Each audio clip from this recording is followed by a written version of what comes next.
நடிகர் எஸ்.வி. சேகர் இணைப்பில் இருக்கிறார். பிரபல திரைப்பட நடிகரும் பன்முக திறமையாளருமான நடிகர் ராஜேஷ் காலமாகி இருக்கிறார். நீங்க அவரோட நிறைய படங்கள்ல பணிபுரியக்கூடிய வாய்ப்பு, ஒன்றாக சேர்ந்து பணிபுரியக்கூடிய வாய்ப்பு இருந்திருக்கும். அவருக்கான இரங்கல் சார். நான் ரொம்ப ஆரம்ப காலகட்டத்திலேருந்தே ராஜேஷ் என்னுடைய நல்ல நண்பருங்க. சினிமா இண்டஸ்ட்ரியில வந்து ஒரு மிக அரிதான அறிவுபூர்வமான சிலர்ல ராஜேஷ் ஒருத்தர். தெரியாத டாபிக்கே கிடையாது. எதுவாக இருந்தாலும் நிறைய புக்ஸ் எழுதியிருக்காரு.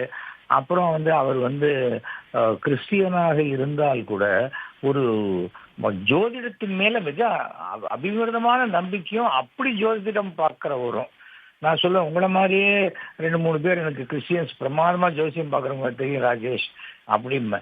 அதே போல ரொம்ப பாசிட்டிவ் எனர்ஜி உள்ள ஒரு பர்சன் ராஜேஷ். ராஜேஷுடைய நிறைவேறாத ஆசை அப்படின்னா கமலை வச்சு ஒரு படம் டைரக்ட் பண்ணணும்னு அவர் நினைச்சிட்டு இருந்தார்.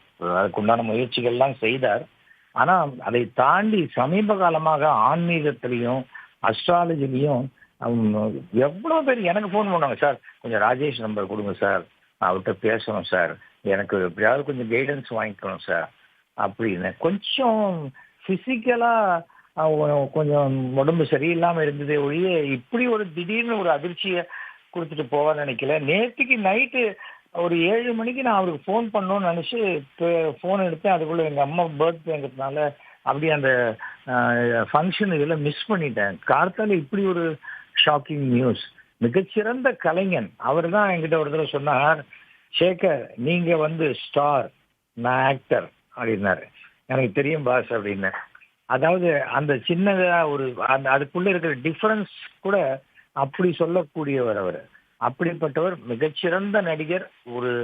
அவருடைய திறமைக்கு இன்னும் மிகப்பெரிய உயரங்களை தமிழ் சினிமாவில் அவர் தொட்டிருக்க வேண்டும். ரொம்ப அளவு கடந்த நாலேஜ் எல்லாம் உண்டு. அந்த எல்லாத்தையும் தாண்டி ஒரு மனித நேயம், சென்ஸ் ஆஃப் ஹியூமர் எல்லாமே இருக்கும். சமீபத்தில் தமிழக அரசனுடைய திரைப்பட கல்லூரி முதல்வராகவும் இருந்து பணியாற்றி இருக்கிறார். அரசு பணியும் ஆற்றியிருக்கிறார். அவருடைய ஆத்மா சாந்தி அடைய வேண்டும். இப்படி என்ன சொல்றது, இந்த போன் வந்த உடனே ஷாக் ஆயிடுச்சு. ஐ நெவர் எக்ஸ்பெக்டட் ராஜேஷ்னு. ஏதோ ராஜேஷ் என்கிட்ட லைன்ல வர போற போல சார், கொடுங்கன்னு சொல்றேன். இல்லை சார் ராஜேஷ் இது மாதிரி ஆயிட்டாரு அப்படிங்கிறாங்க. காலம் எடுத்துட்டு போயிடும் மக்களை. ஆனா இப்படி திடீர்னு ஒரு அதிர்ச்சியான ஒரு விஷயம். I pray let his soul rest in peace.